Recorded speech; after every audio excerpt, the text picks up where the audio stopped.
Alô, gente! Feliz Natal e bem-vindos ao episódio número 100. 100. Eu não acredito que chegamos ao número 100 do podcast e qualquer... Ai, agora de repente já estou tão entusiasmada que nem sei o nome do meu podcast. Qualquer dia é muito tempo. E eu a dizer, qualquer dia é Natal, qualquer dia é muito tempo, vai demorar uma eternidade e cá estamos nós. Obviamente eu não estou a gravar isto no dia de Natal, mas fico muito contente por ter um pré-Natal graças a este qualquer dia é muito tempo. Vocês sabem o quanto eu amo o Natal. Eu tentei ficar o mais natalícia possível para quem está a ver isto no YouTube com a imagem e isto significa que apenas vesti uma blusa vermelha e pus batom vermelho. Eu ainda cogitei a hipótese de colocar a árvore de Natal aqui atrás, mas isso daria demasiado trabalho, tendo em conta que a maior parte das pessoas ouve isto no Spotify, acho que era um bocado de trabalho em vão. Portanto, peço imensa desculpa consumidores disto no YouTube, mas fiz o melhor que podia. Desculpem, eu ontem fui tatuada, retoquei umas tatuagens que já tinha e fiz outra e tenho aqui uma na perna que foi uma das que retoquei que me está a doer bué, tipo, sinto-me mesmo... Eu não sei se vocês algum dia já caíram em alcatrão, mas eu sinto que esta tatuagem está-me a doer como se eu tivesse raspado a perna no alcatrão. Não é uma cena que dói sempre, mas quando eu encalho em alguma coisa, lembro-me que está aqui um pouco macerado. E pronto, olhem, estamos a falar dia 24 de dezembro, que é provavelmente o meu dia favorito do ano, de todos os anos, desde o início da minha vida. E por acaso foi mesmo coincidência o facto do episódio número 100 calhar hoje, parece que eu fiz de propósito, juro que não, foi aquelas coincidências marotas e giras da vida. E estou muito contente porque é juntar duas coisas muito fixes, que é o facto de chegar ao número 100 num podcast, num projeto que eu gosto tanto e que me traz tantas alegrias, com o meu dia favorito. Então vamos fazer aqui, vou tentar fazer uma coisa, imaginem. Eu não vou beber champanhe, não vou trazer convidados, não vai haver efeitos sonoros, portanto, isto será mais ou menos um episódio como outro qualquer, com o pretexto de ser Natal e toda a temática girará em torno disso. Portanto, pessoas que não gostam de Natal, peço imensa desculpa, espero que a minha presença e as minhas opiniões e palavras sejam o suficiente para vocês ficarem por cá, mesmo não apreciando esta data, o que para mim me faz muita confusão. Mas, caso não gostem, olhem, vemo-nos para o próximo episódio. Quero já deixar aqui o disclaimer que este será o último episódio deste ano e provavelmente eu não vou conseguir gravar na primeira semana de janeiro, porque já sabem, eu vou para o Algarve, eu sou imigrante no meu próprio país, então significa que nestas datas festivas eu vou para o Algarve, então não tenho o meu material lá, não tenho o estúdio, todas as cangalhadas que eu preciso e eu volto logo a seguir ao ano novo, mas não sei se terei tempo, oportunidade e disponibilidade para gravar a tempo do fim de semana, mas vou tentar, eu juro não tentar falhar mais do que o fim de semana da passagem de ano não terei episódio, mas também vai estar toda a gente na festa, toda a gente a beber. Eu duvido que queiram estar a ouvir uma pessoa durante 1 hora ou 40 minutos a falar sobre sabe-se lá o quê. Mas hoje será sobre o Natal. E como vocês sabem, eu sou uma pessoa muito pró-Natal. Mas eu tenho... Eu nos últimos anos tenho sentido, e vamos começar já com a parte menos feliz desta coisa toda, que eu acho que também é muito importante adereçar. Eu não sei se esta palavra existe em português, eu estava com a palavra em inglês de address, mas eu acho que isto não está correto. Portanto, vamos referir esta questão, esta particularidade para a qual eu tenho estado cada vez mais sensibilizada, porque uma pessoa vai crescendo, as experiências vão sendo outras, às vezes a empatia também cresce por causa disso, que é toda a questão da solidão no Natal. E eu tenho tido mais essa... Por exemplo, eu fiquei muito mais sensível, e é triste às vezes uma pessoa só criar este tipo de empatia, sensibilidade, quando passa pelas coisas, é do género, só quando isso acontece a nós é que nós realmente ganhamos noção das coisas e não deixa de ser um bocado egoísta, mas ao mesmo tempo há coisas que só passando pela experiência é que é possível nós percebermos. Eu reparei muito isso em relação à maternidade. Tipo, claro que eu sempre ouvi relatos de pessoas a dizer que era muito difícil, muito cansativo, muito complicado. E eu tipo, é difícil, mas eu não tinha noção da complexidade da coisa. Até ser mãe e ter que passar por isso, não é? E eu sinto que esta questão toda de pessoas que têm um Natal muito solitário e que por isso pode ser uma altura muito difícil em termos de saúde mental e estado psicológico, eu ganhei um bocado essa noção por causa do Natal de 2020. Em que estávamos todos em plena pandemia, com restrições, de não poder sair dos conselhos e não sei o quê. Então foi um dos natais mais tristes da minha vida e foi ainda mais triste pelo facto de eu estar grávida. Eu estava bué da grávida, então supostamente estava a passar por uma fase super bonita que eu sempre quis, num dia que eu amo por defeito, que é o Natal, e foi um Natal muito tristonho. Porque normalmente junta-se a família toda. Eu não tenho uma família muito grande, normalmente somos tipo 10 pessoas, 12 no máximo, na loucura. E naquele Natal éramos só 4. Era eu, o Ricardo, a minha mãe e o meu avô, e o Duarte, que ainda estava dentro da barriga. Então não fizemos grande coisa, foi tipo, ficámos a ver o preço certo com o meu avô na sala, que não é nada muito entusiasmante, não é? Foi bem chato, foi uma seca, foi triste, e eu pensei, ok, eu estou a sentir isto este ano, que é muito chato, obviamente, mas por outro lado tinha aquele conforto problemático e doentio, talvez, do facto de eu saber que estava toda a gente no mesmo barco. E estranhamente nós encontramos muito alento no facto de sabermos que não somos os únicos a passar pelas coisas, mesmo que essas coisas sejam más, não é? E supostamente nós devemos desejar coisas boas aos outros. Mas sentirmos-nos acompanhados durante um percurso difícil faz com que esse percurso seja menos difícil, não é? Então pronto, eu apesar de ter tido esse Natal um pouco mais triste, eu sabia que tipo, ok, está toda a gente assim, imensa gente a passar o Natal sozinha porque não pode viajar e ter com os filhos, com a família, com os pais, com os avós, enfim. Mas não deixou de ser triste, eu fiquei fogo. Há pessoas que passam por isto todos os anos, que veem as pessoas a tirar fotografias em família e que se calhar não estão perto da família ou já não têm a família, pessoas mais velhas que se calhar estão mais isoladas, e fala-se muito sobre o facto de muitos velhinhos estarem isolados do mundo, da família, e acabarem por não ter companhia nestas datas, que deve ser mesmo muito duro, ou para casos de pessoas que, sei lá, têm os pais divorciados, ou as famílias não se podem juntar e têm que fazer toda aquela logística de escolher para que lado é que vão em cada dia, e depois há problemas e há discussões, enfim. Eu felizmente nunca tive de passar por isso, bem ou mal, como nunca me dei com a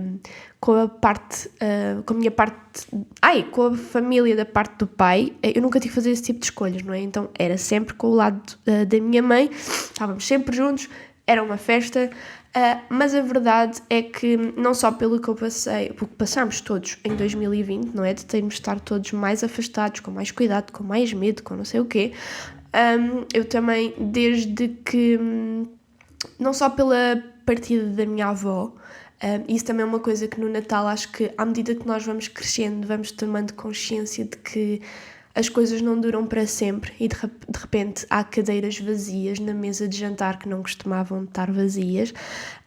Pessoas fulcrais na nossa vida que sempre lá estiveram, de repente começam a desaparecer e nós continuamos cá, e de repente parece que não faz sentido existir um Natal sem aquela pessoa ali naquele lugar. Então começa-se também a sentir muito mais essas ausências que em criança não sentimos, obviamente, porque acabámos de chegar ao mundo, em princípio não tivemos que lidar com muitas perdas e achamos que vai ser assim para sempre.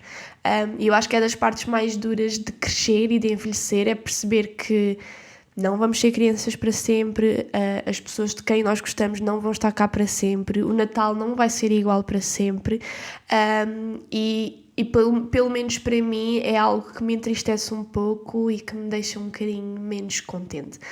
Portanto, isso, e o facto de não só pessoas que partem deste plano, para pessoas que acreditem que há outro, pessoas que morram e desapareçam da nossa vida, mas também Ai, desculpem, eu estou com um ataque de alergia gigantesco. Deu-me um ataque de espirros, pai, 5 minutos antes de eu me pôr a gravar isto. Eu tipo, amor da minha vida, santa alergia, por favor não me faças isto, que eu quero mesmo gravar isto hoje.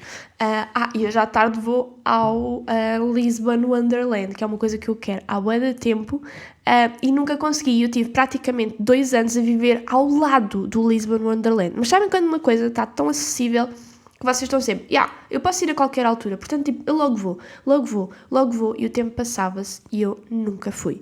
Portanto, vai ser hoje, e eu estava com bué de medo, porque tem estado um tempo terrível, não é? Como toda a gente sabe. E ontem choveu imenso, e eu, caraças, lá vou ter que desmarcar, ir ao Wonderland com a minha amiga Simone, mas hoje felizmente está sol pela primeira vez em semanas. Acho que vai chover a partir das 6 da tarde, mas em princípio às 6 da tarde eu já estou em casa, porque filho, não é? O que é que eu estava a dizer? Não só a questão toda das pessoas morrerem e começarmos a ter ausências dessas eternas, não é? Na nossa mesa de jantar da consoada, mas também pessoas que, sei lá, primos que estavam sempre presentes e de repente ou mudaram de país ou entretanto têm a sua própria família, então já têm que fazer esta logística de escolher estar ou não estar. Desculpem, sério, eu vou fungar bem este episódio, mas pronto. Tenho que escolher entre estar ou não estar com X parte da família, então há vários natais, há várias passagens de ano que certas pessoas que nós gostamos muito e que nos habituámos a ter sempre por perto nestas datas já não estão. E pelo menos isso a mim afeta-me muito e é algo que eu tenho de sempre relativizar, não é? Porque bem ou mal é algo que eu vou ter que me habituar, porque vai acontecer várias vezes na minha vida, mas não deixa de ser triste. Eu sinto que é uma parte da vida que me faz desencantar um pouco do Natal, mas eu faço um esforço muito grande, um esforço hercúleo para não perder esta magia que eu sinto desde sempre em relação ao Natal, porque eu acho que o Natal é 70% do Natal é nostalgia. É nós lembrarmos, lá está, desses natais da nossa infância em que nós acreditamos em tudo e mais alguma coisa, em que tudo é lindo e mágico e está toda a gente perto e feliz, ou pelo menos nós achamos isso, porque também grande parte da vida nós ainda não compreendemos e as pessoas fazem um esforço para estarem contentes e nós não sabemos de grande parte dos problemas que se passam na vida, a sério, na nossa família e não sei o quê. Então temos aquela visão pura das crianças de que é tudo bonito e é tudo fácil e é tudo feliz e que vai ser assim para sempre. Eu sinto que a nossa infância é... Lá está, como é o início da nossa existência, o início da criação da nossa estrutura, claro que nós ao longo da vida vamos mudando e aprendendo coisas e arrecadando experiência, mas eu sinto que grande parte de nós é formada de uma forma estanque e bué, como é que é de dizer, duradoura. Acho que grande parte da nossa existência é criada nessa altura da infância. Eu acho que é por isso que há tanta gente que gosta do Natal, porque se lembra do que fazia e do que fez e tenta preservar nesse cantinho nostálgico do nosso cérebro e da nossa memória, tenta cristalizar esses momentos. E mesmo quando essas coisas já não existem ou já não acontecem, ou mesmo que aconteçam, como nós já somos adultos e olhamos para as coisas de forma diferente, elas já não nos chegam da mesma forma. E eu lembro-me perfeitamente de pensar quando era pequenina, de ter a televisão ligada, e uma coisa que eu amava nesta altura era o facto de na televisão, porque na altura não havia Netflix da vida nem nada do género, não dava para pôr para trás para escolher o que a gente queria ver, mas de que eu achar uma cena maravilhosa e super mágica o facto de dar desenhos animados e filmes super fixe e fofos o dia todo na televisão. Então das memórias assim, aquele chamado core memory, daquelas memórias mais profundas e boas que eu tenho é de estar com a minha mãe e com a minha avó na cozinha o dia todo a fazer bolachas e fazer bolos e fazer não sei o quê, com a televisão e os desenhos animados de fundo. Então eu ajudava da forma que uma criança pode ajudar, não é? Enquanto ia vendo filmes ao mesmo tempo. E agora quando isso acontece, como nós já somos adultos, somos nós que temos que fazer as coisas acontecer, organizar, ter a certeza que as coisas ficam boas, já não estamos nesse lugar de pureza e despreocupação que uma criança tem o privilégio de ter, não é? Então pronto, as coisas que nós estamos a fazer são as mesmas, mas nós já não somos o mesmo e a nossa responsabilidade e o nosso lugar naquela tarefa já não é o mesmo. E isso obviamente muda as coisas.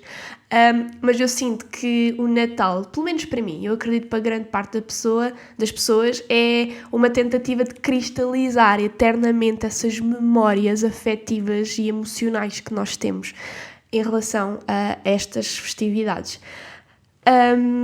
Mas depois há sempre... Epá, e outra coisa, e posso já passar aqui, eu estava aqui a olhar para os meus apontamentos e olhei para o meu ódio de estimação, que é uma coisa que eu quero, obviamente, falar sobre isto. Eu acho que todos os anos falo sobre isto, que é, eu tenho aqui, ódio de estimação, dar presentes só porque é suposto.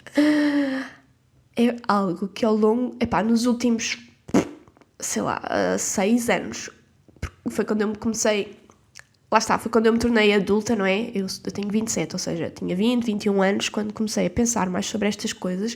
Coincidiam também com a altura em que eu saí da casa da minha mãe, comecei a morar com o Ricardo e comecei a ser dona da minha casa e do meu dinheiro, então tornei mais consciente em relação aos gastos que tinha que fazer e o que é que fazia ou não sentido. E comecei a pensar no quão parvo é nós já ganhamos, no geral, ganhamos todos bué mal. E depois quando chega a esta altura, andamos a gastar rios de dinheiro a comprar bugigangas para sei lá quantas pessoas. Depois há pessoas, imaginem, e eu tenho uma família pequena e eu penso, se eu comprasse uma caca só para cada um da minha família, eu ia gastar bué dinheiro. E se há algo que eu detesto é comprar cacas só porque sim. E esta quase obrigatoriedade que se criou por causa deste sistema todo, bué consumista e capitalista da sociedade, de que o nosso amor pelas pessoas tem que se traduzir na oferta de um objeto numa data específica, é uma coisa que me faz muita confusão e muita comichão. E literalmente estou com comichão nas costas, não é por causa disto, é por causa da blusa que tenho vestida, que apercebi-me que pica um bocadinho se não tiver uma blusa de interior. Mas pronto, é algo que me incomoda muito, não só pela questão do consumismo da coisa, de nós já compramos tanta bosta que não precisamos ainda estar a escalar isso, porque as pessoas nesta altura ficam loucas. E ainda por cima, o Natal vem logo a seguir à Black Friday, que foi tipo mais um feriado quase que foi criado nos últimos anos, só para arranjar mais uma forma das pessoas gastarem mais dinheiro que precisam, em coisas que não precisam. E é isto que me incomoda no Natal, nós temos que dizer que gostamos das pessoas ao gastar dinheiro que precisamos para nós a gastar coisas para os outros que os outros não precisam. Porque normalmente as coisas que as pessoas precisam são coisas bem específicas, mais caras, que a maioria não tem como dar. Ou se der a uma... Imaginem, se eu sei que a minha mãe precisa, deixa-me pensar numa coisa boa à toa, de uma air fryer, eu até lhe podia dar air fryer que custa, 100 euros, 90 euros. Mas isso iria cortar logo a maioria do budget que eu quereria gastar no Natal só para uma pessoa. Ou seja, ou eu dou a air fryer à minha mãe e não dou mais nada a ninguém, e depois lá está, surge toda a pressão social de deu àquela e não deu ao resto da família, que mal, vão ficar tristes, vão ficar ofendidos, vão achar que não... Estão a perceber? E no Natal não devíamos ter que lidar com isto. Eu acho que isto mina muito o espírito natalício, porque às tantas, uma altura que é suposto ser de felicidade, de confraternização, de calma, pelo menos eu acho que o Natal devia ser uma altura calma, para nós refletirmos sobre, realmente eu tenho pessoas que adoro, quero passar este dia especial com elas, é uma altura em que se fala muito sobre solidariedade e pensar no outro e não sei o quê, e nós entupimos a nossa cabeça e o nosso tempo em filas da Primark, para comprar a caneca para a tia Georgina, que só vemos nesta altura e que nem sabemos bem o que é que ela gosta, quando durante o ano todo andamos a contar tostões, porque a vida está cara, e entretanto, imaginem, se toda a gente que gasta... Eu tenho pessoas que ganham, amigas, que ganham o salário mínimo e que depois recebem, o subsídio de Natal, que é uma coisa que dá jeito para, despesas extra, para melhorias que se queira fazer em casa, desculpem, para uma viagem, qualquer coisa assim, e gastam esse dinheiro todo e mais algum a comprar coisitas, lembranças. E claro que a intenção é ótima, não é? Mas tipo, compra um porta-chaves para a amiga X e compra uma caneca para a amiga Y e compra um chupa-chupa para o tio não sei de onde e compra um gorro para o primo de 2 anos. Eu vou espirrar. Desculpem, este Natal está muito primaveril no que toca a... Ai, vou espirrar outra vez. Epá, não acredito, vou ter um ataque. Eu sou do tipo de pessoa que tem muito mais alergia no tempo úmido do que na primavera. Daí eu estar neste estado. Eu não acredito. Epá, juro que raiva. Mas pronto, isto para dizer que se as pessoas cagassem nesta cena toda que se criou de oferecer prendas e guardassem esse dinheiro para comprar coisas que elas próprias precisam e que sabem que precisam, porque às tantas, imaginem, mesmo que eu tivesse 500 euros para gastar, para oferecer coisas à minha família e aos meus amigos, a maior parte das pessoas, por mais próximos que sejam, eu não faço ideia do que é que eles precisam. Estão a perceber? Eu sei lá, se a Joana precisa de um aspirador ou se o João precisa de uma varinha mágica e de repente nota-se que eu estou a ficar velha porque só estou a falar de eletrodomésticos para a casa. Mas percebem o que eu quero fazer? Tipo, bora comprar prendas para nós próprios, que sabemos o que é que queremos, o que é que precisamos e o plafond que podemos ou não gastar, em vez de estarmos a gastar dinheiro que não temos, a gastar prendas que os outros não precisam. Percebe? Epá, eu tenho um grande problema com esta situação. E eu já há vários anos, eu lembro da minha mãe me falar muito sobre isto, já há bué de tempo. A minha mãe, felizmente, nestas coisas sempre foi muito consciente, principalmente no que toca a prendas de Natal, porque lhe irritava precisamente isto. Tipo, eu sei lá o que é que aquela pessoa quer. Eu vou gastar dinheiro numa coisa à toa que ela provavelmente não precisa ou não vai gostar. E andamos nisto só para fingir que é isso que nos faz mostrar que gostamos das pessoas. Então eu tenho muitas memórias da minha mãe a refilar, a dizer tipo, este Natal temos que parar de dar prendas, compramos só prendas para as crianças, porque não deixa de ser um momento especial para as crianças, ter aquela questão toda da surpresa e o que é que será que está ali. Eu percebo que isso também faz parte do Natal e na infância... não sei, na infância, pode estar errado ou não, se calhar vem daí esta nossa necessidade de consumismo, mas pronto. Eu tenho memórias muito bonitas dessa questão toda, daquela antecipação do esta prenda é para mim, o que é que será que está lá dentro? E o momento de abrir e desvendar é muito fixe e pronto, e a minha mãe dizia, vamos comprar só prendas para as crianças da família e os adultos, tipo, bora cagar nisso, tipo, os adultos têm dinheiro para comprar as vossas próprias coisas e se não têm, também não têm dinheiro para estar a comprar para os outros. Então... A minha mãe já há muitos anos que tenta fazer com que a nossa família comece a fazer isso, ou não fazer isso. E eu percebia os argumentos dela, mas só comecei a perceber a sério, lá está, quando comecei a ser responsável pelo meu próprio dinheiro e percebi que não esticava e que não dava para tudo. Então eu há sensivelmente, sei lá, 4, 5 anos, que eu não compro prendas para ninguém, praticamente. Lá está, eu só compro... E normalmente são coisas muito simbólicas, porque lá está, eu não tenho dinheiro a torto e a direito, não posso infelizmente dar, sei lá, se eu pudesse agora, oferecia ao Ricardo uma PlayStation 5, que eu sei que ele quer, mas está carérrimo, eu não vou gastar 1000 euros numa PlayStation, porque eu não tenho 1000 euros para gastar, em nada. Mas pronto, quando eu sei que uma pessoa quer uma coisa muito específica que eu possa pagar e naquela altura do Natal calha eu cruzar-me com isso, eu ofereço, porque lá está, é uma coisa específica que eu sei que a pessoa quer, que eu posso pagar, não vai fazer grande transtorno a nível de orçamento. Agora, quando é só um esforço, tipo, tem uma lista de pessoas, e tipo, já comprei para 5, mas ainda me falta para mais 7 pessoas, não sei o que é que hei de fazer, não sei o que mais... Eu acho que não faz qualquer sentido. Então, eu já há muitos anos que não compro prendas para ninguém. Lá está, compro sempre para as crianças da família. Mesmo assim, para o Duarte, eu e o Ricardo só comprámos uma prenda. Foi assim uma prenda um bocadinho mais cara. Mas, da nossa parte, ele só vai receber uma.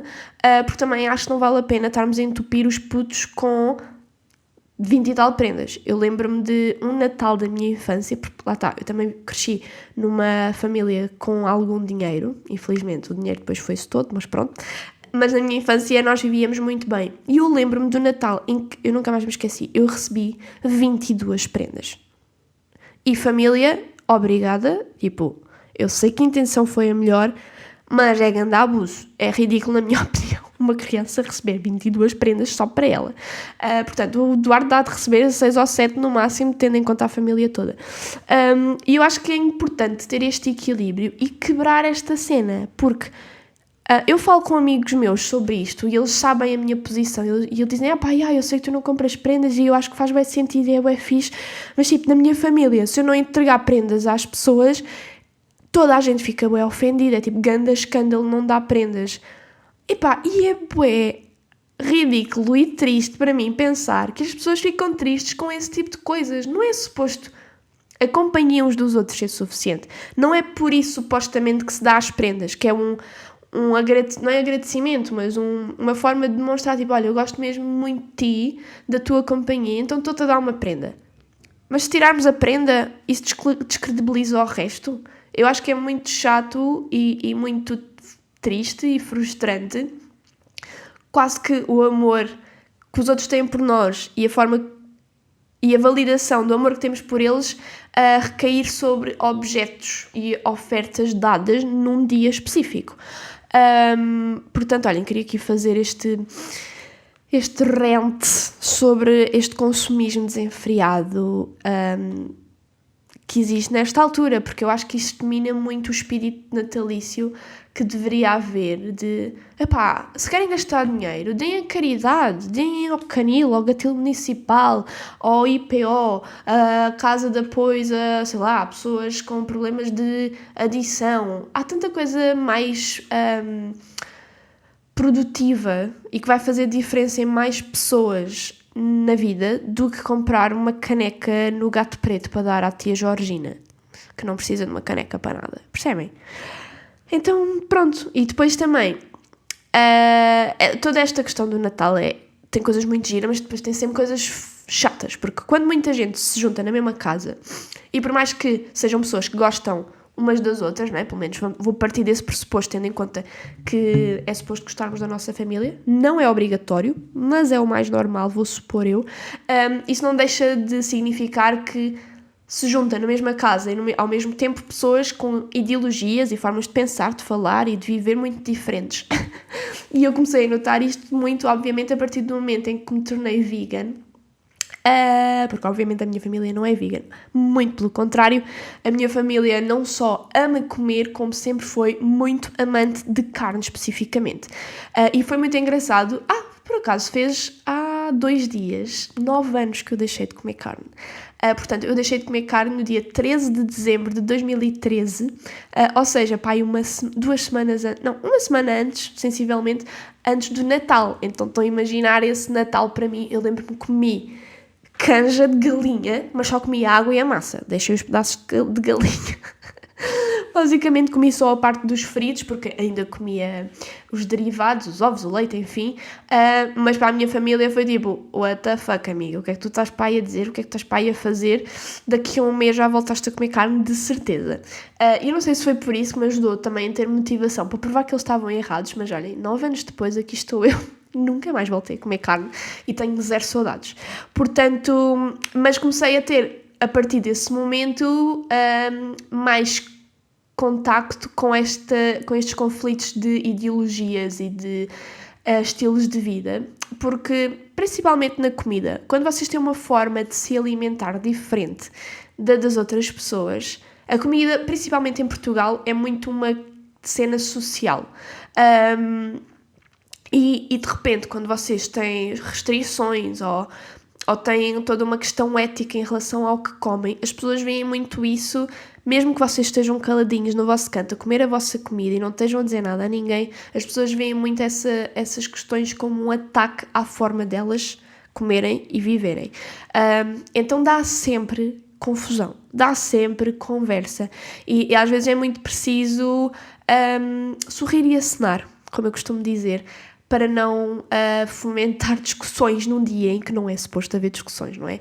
É aquela questão de até que ponto é que eu tenho que ouvir e calar, mas também vale a pena eu estar a começar esta batalha, especificamente hoje, em que não é fixe estar a deixar um mau ambiente.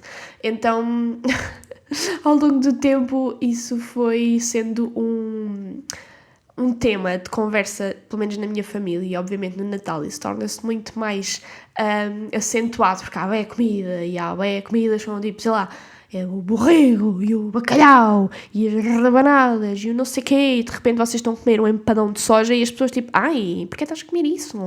Mas depois provam e gostam e querem repetir, e às tantas está meio mundo a comer comida vegetariana e os vegetarianos ficam a olhar com fome. Já aconteceu.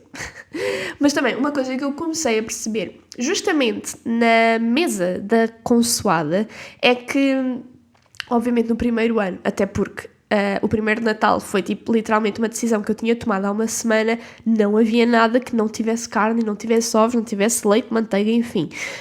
No segundo Natal eu já fui precavida, fiz a minha cena e já vi que, sei lá, a minha mãe ou a minha tia já se esforçaram para fazer uma cena ou outra que eu pudesse comer.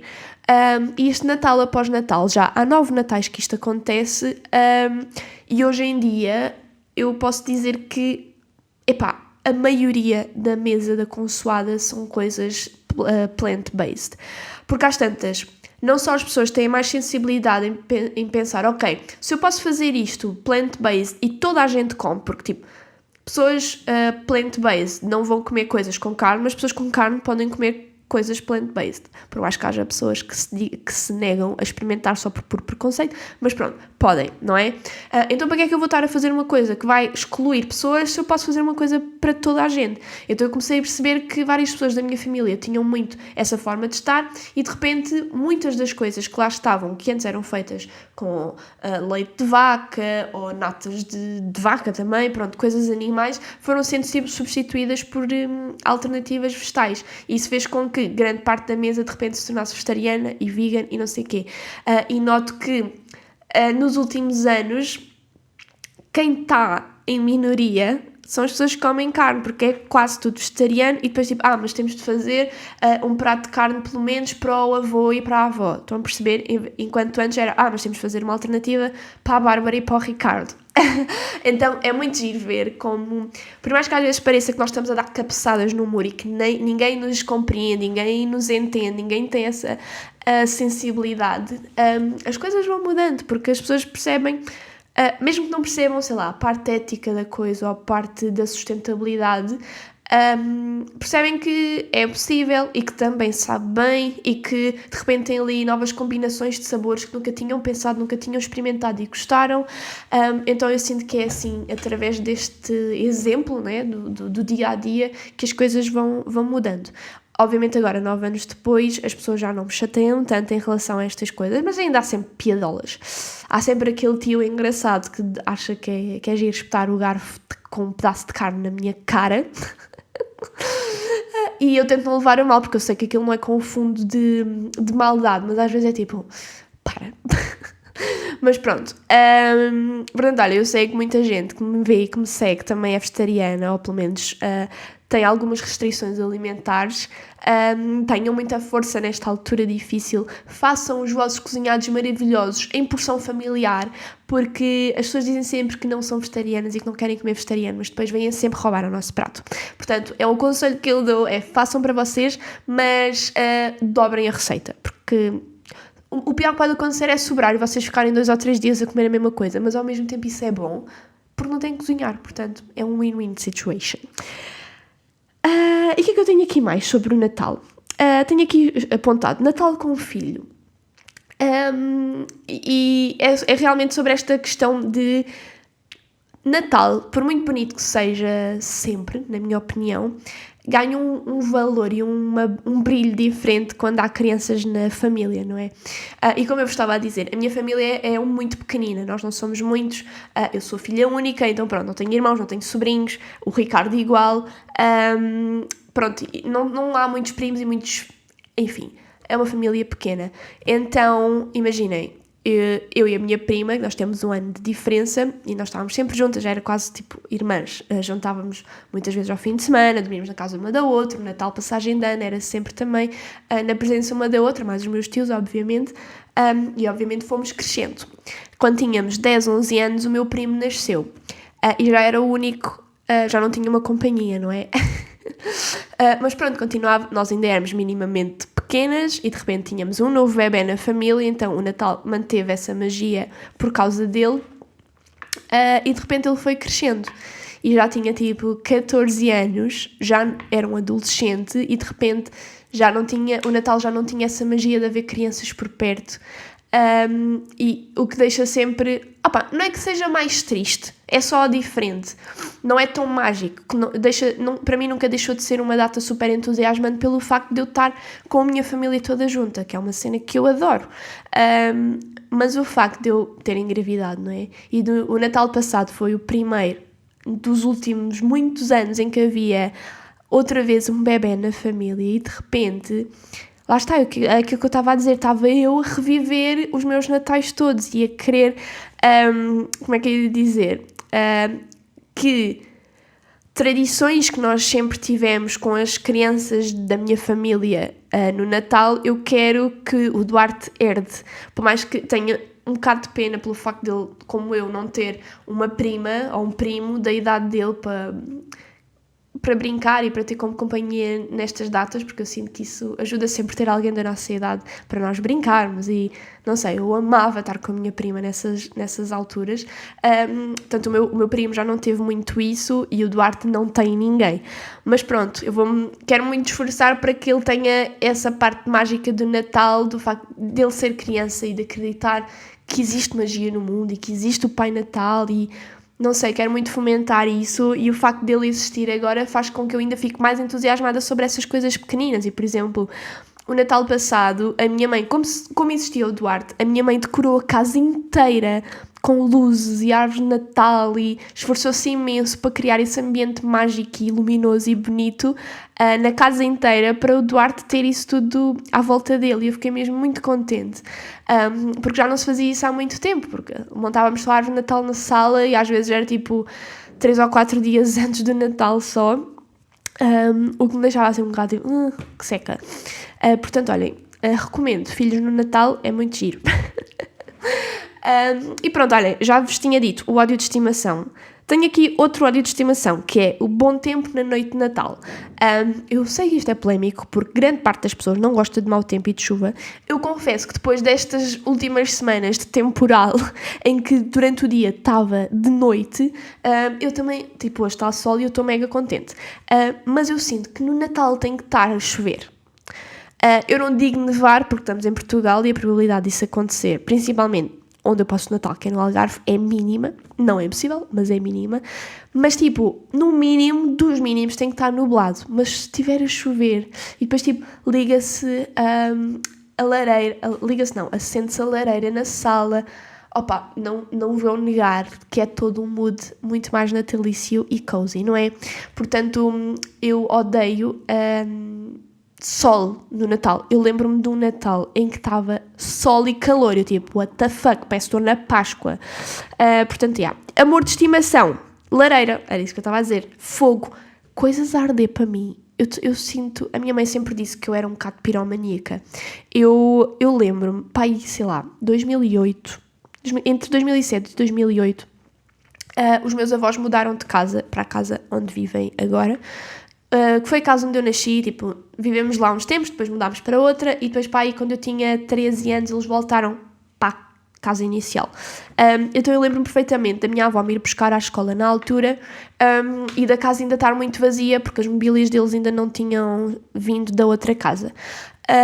E de estar frio e só ver um tapete, uma cadeira tipo de jantar no meio da sala e a lareira ligada. E eu passava, eu não estou a exagerar, a tarde inteira à frente da lareira só a ver o fogo e os troncos a arder. Eu tenho um fascínio por fogo, eu juro que nunca pus fogo em lado nenhum, sem serem velas e em lareiras. Eu não ardo coisas, sou contra incendiários, mas eu tenho um fascínio por ver coisas a arder. E eu lembro-me também, quando morava com a minha mãe, nós sempre tivemos uma panca gigante por velas, por vários motivos. Primeiro porque era uma forma, porque quando nós começámos a morar juntas, só as duas, foi na altura da crise, como eu já vos disse, então nós tínhamos que poupar cada cêntimo que houvesse, então acabávamos por recorrer muito às velas, que é uma coisa que dura imenso tempo. Tínhamos bué de velas em casa, acendíamos-las todas, e a casa não só ficava super cozy, ficava a cheirar muito bem, e aquecia. Era uma forma que nós tínhamos de aquecer a casa sem gastar dinheiro e energia. Eu lembro-me bem do meu tio entrar lá dentro quando nós tínhamos a casa assim e dizer que parecia um cemitério, porque eram mesmo muitas velas. Mas pronto, eu lembro-me perfeitamente de passar tardes com a minha mãe na sala. Ela punha-se lá a ver as séries que ela sempre adorou de crime, tipo CSI, Mentes Criminosas, cenas assim, que eu nunca apreciei, mas como queria estar com ela, fazer-lhe companhia, punha-me lá sentada na mesa de centro com 2 ou 3 velas à frente, e eu passava horas a olhar para a chama arder e depois tipo derramava aquela parte da cera líquida, derramava para cima da mesa, esperava que aquilo solidificasse, depois descolava da mesa, pegava naquilo, voltava a pôr em cima da chama para aquilo voltar a derreter. Eu não vos consigo explicar o fascínio que eu tinha e tenho em relação a essas coisas. Portanto, Natal sem lareira para mim é uma blasfémia. Se houver velas, melhor ainda. Portanto, é este o meu amor de estimação. Quero também deixar aqui 2 recomendações de filmes de Natal, que para mim são os filmes de Natal da minha vida. Obviamente não são filmes... estou a bater em tudo, credo, nem sei falar. Não são filmes... como é que se diz? Recentes. Um deles é o Grinch. Mas tipo, não é aquele Grinch de há 2 ou 3 anos atrás em desenhos animados. É o Grinch com o Jim Carrey, com pessoas a sério. Foi um dos filmes da minha infância. Eu amo esse filme, já não vejo há bué de tempo e quero muito ver. Só como eu vi aquilo dobrado em português, eu tenho que ver esse filme dobrado em português. Não serve nada ir ao videoclube ou ao Netflix, estar lá o Grinch, não ter a dobragem em português, que eu não vou ver. Eu recuso-me a ouvir aquele filme, os filmes da minha infância, com outras vozes que não aquelas que eu sempre me habituei a ouvir. Portanto, imaginem, filmes de animação que eu vi em português, eu tenho que ver em português. Filmes de animação que eu vi em brasileiro, eu tenho que ver em brasileiro. Tem de ser assim, amigos, porque não vamos defraudar as nossas memórias nostálgicas de infância. Portanto, Grinch, mega recomendação, amo. E também Eduardo Mãos de Tesoura. Eu amo tanto este filme. E eu com este filme é engraçado porque eu sempre adorei. É um filme muito colorido. O Eduardo é super fofo, mas também é bué da creepy. Então eu lembro-me de ver aquele... Imaginem, a introdução do filme eu tinha medo. Porque aquilo... para quem não sabe, o Eduardo de Mãos de Tesoura era um protótipo de uma pessoa que um inventor estava a criar. Então ele tinha o seu ateliê, o seu laboratório, com tipo bué de tesouras e protótipos de mãos e de cabeças.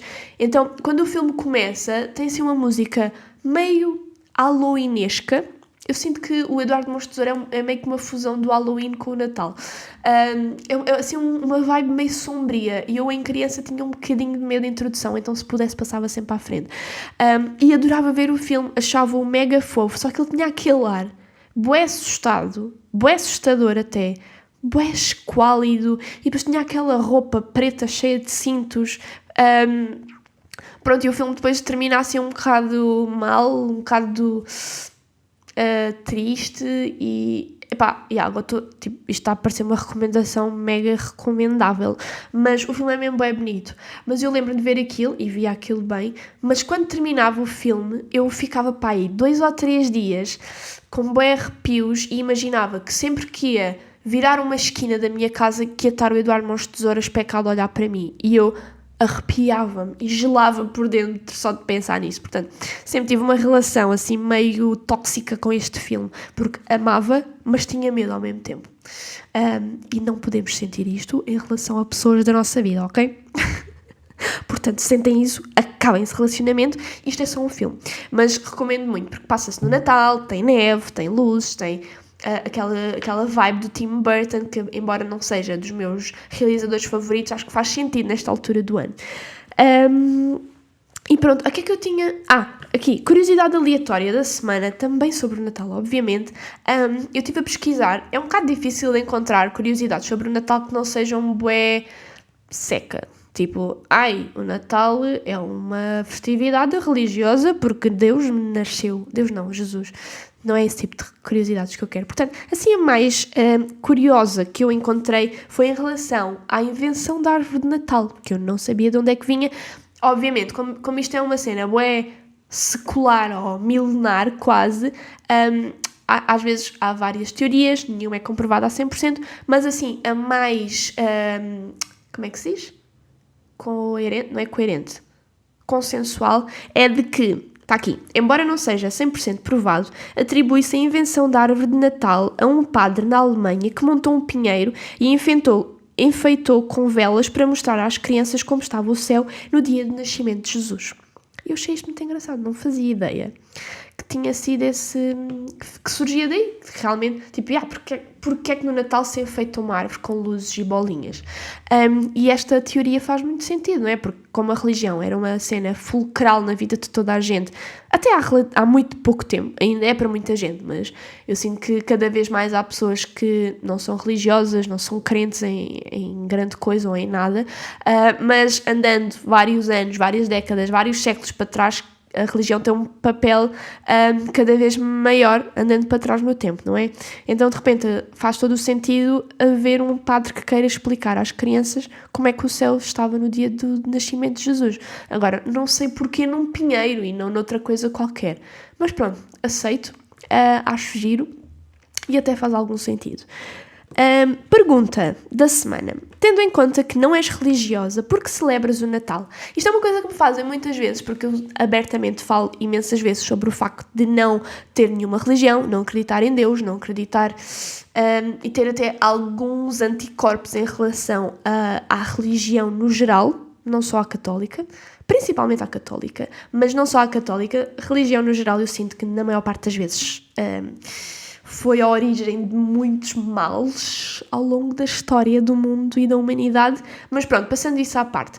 Obviamente eu tenho plena noção de que o Natal é uma festividade religiosa, justamente por causa disto, do nascimento de Jesus e não sei o quê, o Nosso Senhor e Deus Menino, e eu desde criança, eu nunca acreditei em Deus.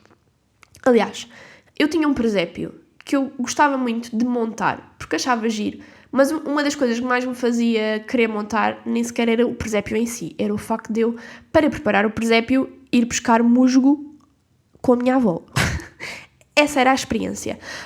Porque eu sempre, imaginem, eu andei na catequese, mas eu só fui para a catequese porque os meus amigos todos da turma estavam na catequese, então eu sentia-me bué posta de parte, do género, eles estão juntos todos os dias na escola e ainda estão juntos ao domingo na catequese, então eu também quero.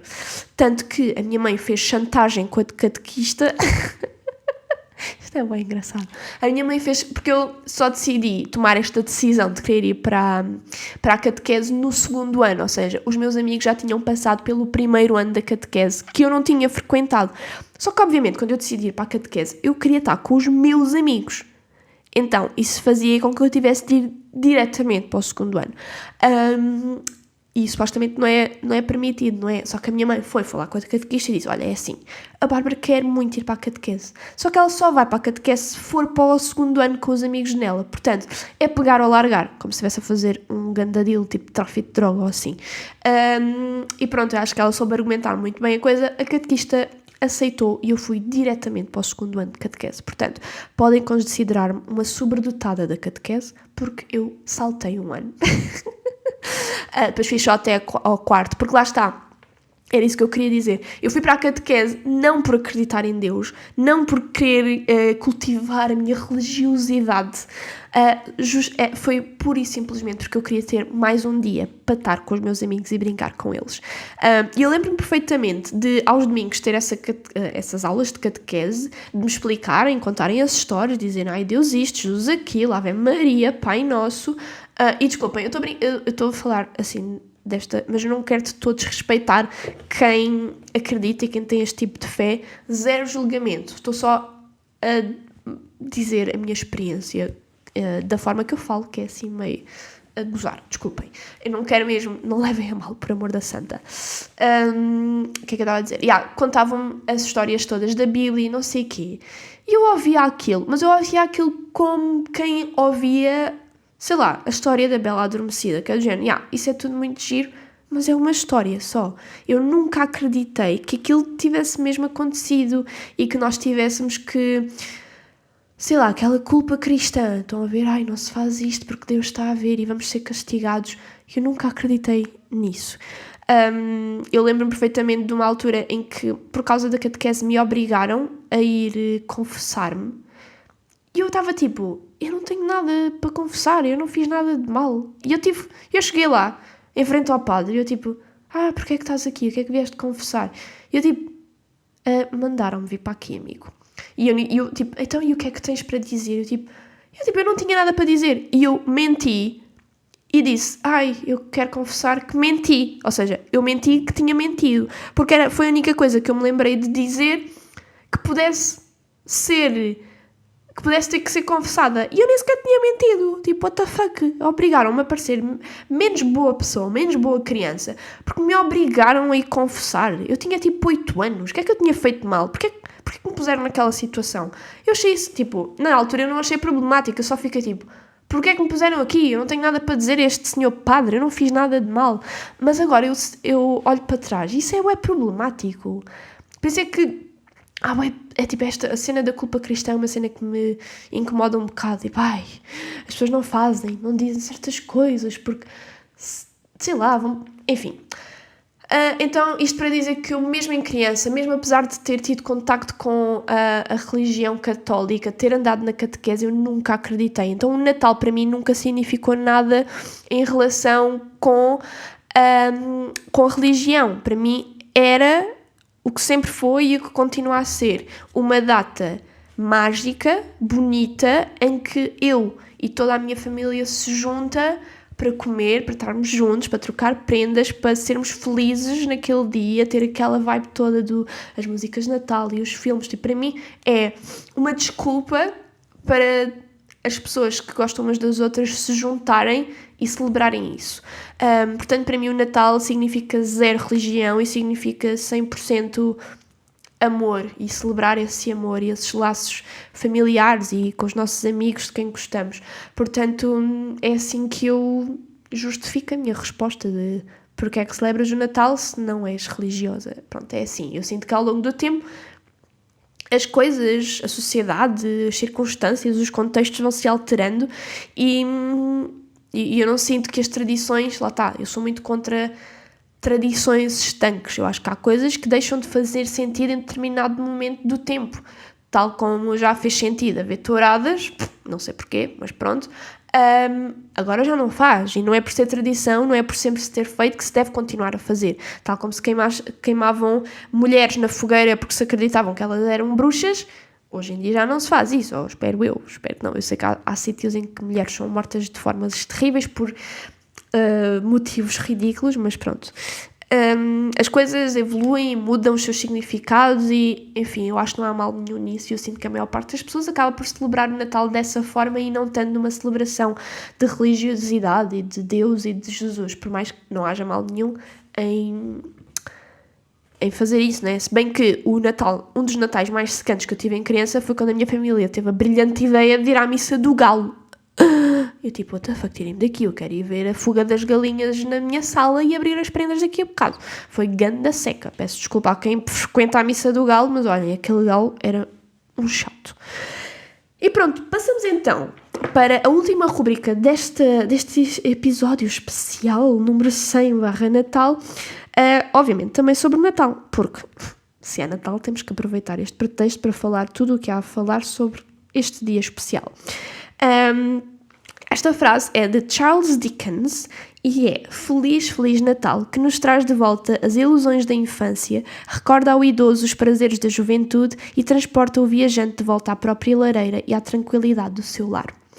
Para mim isto é o Natal. Lá está. Acho que esta é uma ótima forma de responder até à pergunta anterior. Para mim o Natal é isto, é pessoas que se calhar passam um ano inteiro um pouco mais ausentes porque vida, porque trabalho, porque enfim, e naquele dia todas fazem o esforço comum de estarem juntas a apreciar a companhia uns dos outros.